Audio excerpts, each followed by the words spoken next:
Bah déjà, je vois la Coupe du Monde comme étant notre façon à nous d'exister dans le monde en tant que Marocains. Il faut quand même, peut-être les gens le savent. Et les Coupes du Monde, pour ça, sont toujours Ouais. les opportunités pour Oui. des pays de Quand on était à la raconter CAN, son histoire et de se raconter des quand on histoires. était à la Et CAN, de on se avait, regarder dans les yeux de l'autre aussi. Exactement. Reda, on avait reçu un supporter ivoirien, il nous avait dit le foot, c'est le seul moyen pour la Côte d'Ivoire de montrer qu'elle peut être plus forte que les États-Unis. Bien sûr. Voilà. Bah, bien sûr. Et c'est même le seul sport qui offre Voilà. ça.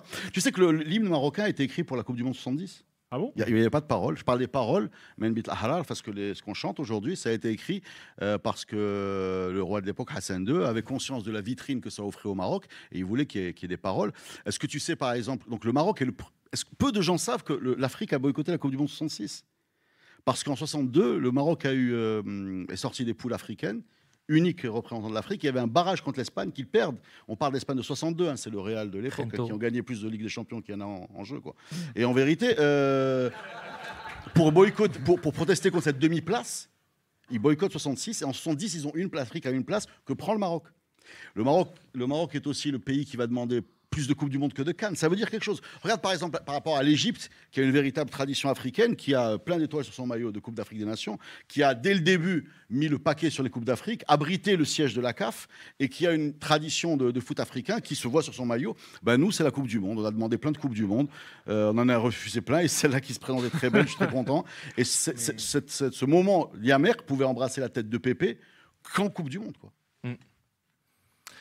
Ali? Alors là où je rejoins complètement Reda, c'est qu'il y a un plafond de verre qui a été brisé, c'est-à-dire que c'est plus pour les autres uniquement.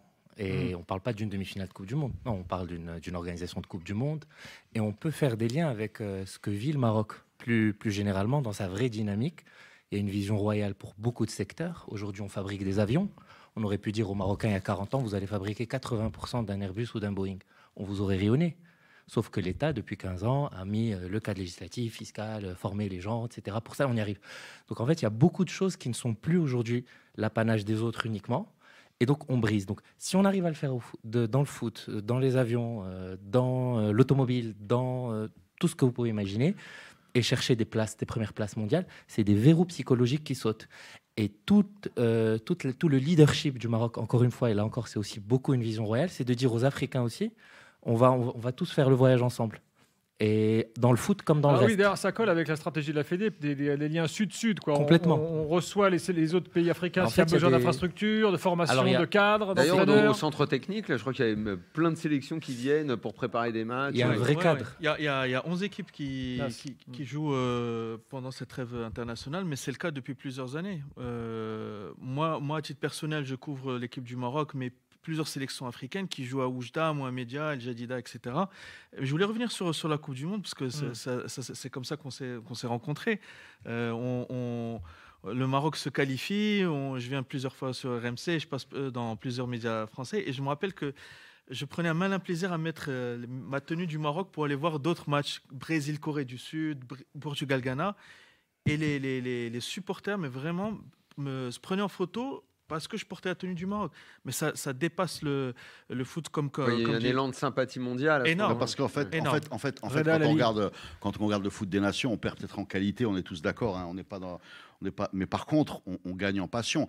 Et l'expression populaire collective qu'on peut avoir dans le foot des nations, peut-être qu'on l'a pas sur le terrain parce que les équipes finissent par se ressembler. En fait, on les a dans les tribunes, dans les réseaux sociaux. C'est-à-dire que c'est les Marocains qui jouent au foot, qui commentent le foot, qui sont dans les tribunes, les mamans qui dansent. Enfin, pour nous, le Qatar a été un moment de délire collectif. C'est-à-dire, à part faire descendre des chevaux et faire une fantasia, on pouvait rien faire de plus marocain que de faire des bisous sur la tête et de faire danser les mamans. Ça, c'est nous. Vraiment, on sait que c'est nous. Peut-être le monde ne sait pas qu'on est comme ça. On a l'impression mais faire descendre les mamans, on sait le faire.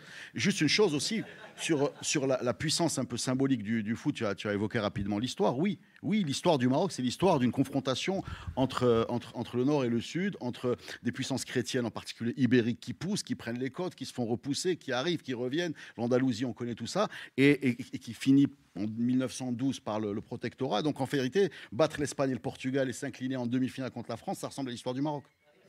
Voilà.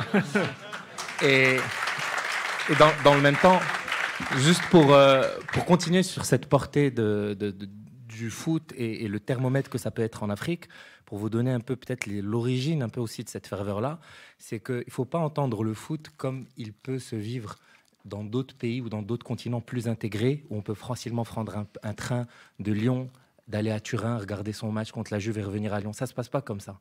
Ici, le foot, en Afrique, fait sauter des verrous, crée des tourismes improbables. On s'est retrouvé à 400 Marocains à San Pedro. C'était extraordinaire. Quelle autre chose que le foot nous aurait emmené là-bas? Et en fait, chaque expédition, on appelle ça des expéditions, c'est pas des petites virées, c'est des expéditions. Et en fait, à chaque fois, dans toute l'Afrique, et de manière croisée, on voit des Tunisiens circuler à Casa, on voit des Algériens circuler au Caire, on voit des Marocains en Afrique du Sud, en Namibie. Et en fait, ce foot-là, on s'y accroche parce que aussi, ça nous permet de nous connaître avec les Africains, là où le travail conventionnel n'est pas encore abouti. Voilà.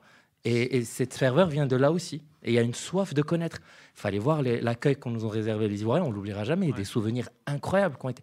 Alors, beaucoup d'influenceurs marocains ont bien exporté ça, ont rendu compte de ce niveau d'échange, mais voilà ce que permet le foot. C'est pas comme, encore une fois, j'insiste, c'est pas comme prendre sa voiture et passer une journée en Allemagne à partir de Mulhouse et de revenir. Ça n'a rien à voir. Si ça peut améliorer les liens entre le Maghreb et le reste de l'Afrique et inversement, tant mieux, parce que moi, pour avoir vécu plein de cas, le racisme entre l'Afrique subsaharienne et le Maghreb inversé, il existe, hein.